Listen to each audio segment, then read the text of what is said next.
একজন লোক এক গ্রামের সকল সিগারেট খোর ব্যক্তিদের একসাথে করলেন সিগারেট খাওয়ার উপকারিতা সম্পর্কে বোঝানোর জন্য। প্রথমে তিনি একটা কাচের বোতলে সিগারেটের ধোঁয়া নিলেন এবং তারপর ওই বোতলে কয়েকটি পোকা ঢুকিয়ে দিলেন। কিছুক্ষণ পর পোকাগুলো সব মারা গেল। তারপর তিনি সকলকে বললেন, এ থেকে আপনারা কি শিখলেন?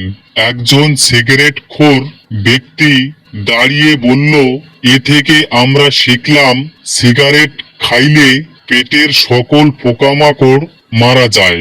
জানিস, বাড়ি থেকে পালিয়ে যেদিন নিশিকে বিয়ে করলাম ঠিক সেদিনেই জুতোর বাড়ি খেতে হলো। আমার ধারণা এর পেছনে নিশ্চয় নিশির বাবার হাত ছিল। না না, হাত নয়, ওটার মধ্যে নিশির বাবার পা ছিল। জানিস, আমাদের বাসার সবাই বাথরুমে গান গায়। সবাই চাকর বাকর পর্যন্ত? তোরা তাহলে সবাই খুব গানের ভক্ত? দূর, তা নয়, আসলে আমাদের বাথরুমের শিকলটি নষ্ট তো তাই। জানিস, আমি ছোটবেলায় একবার 5 তলা থেকে নিচে পড়ে গিয়েছিলাম। বলিস কি? তারপর কি হলো? তুই কি মরে গিয়েছিলি? কি জানি, ছোটবেলার কাহিনী কি আর এখনো মনে আছে?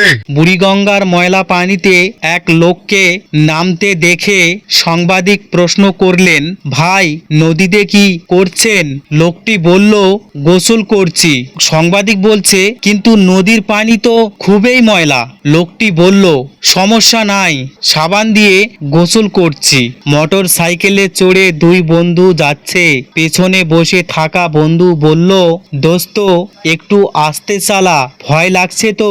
অপর বন্ধু বলে, আরে বেটা, ভয় লাগলে আমার মতো চোখ বন্ধ করে রাখ।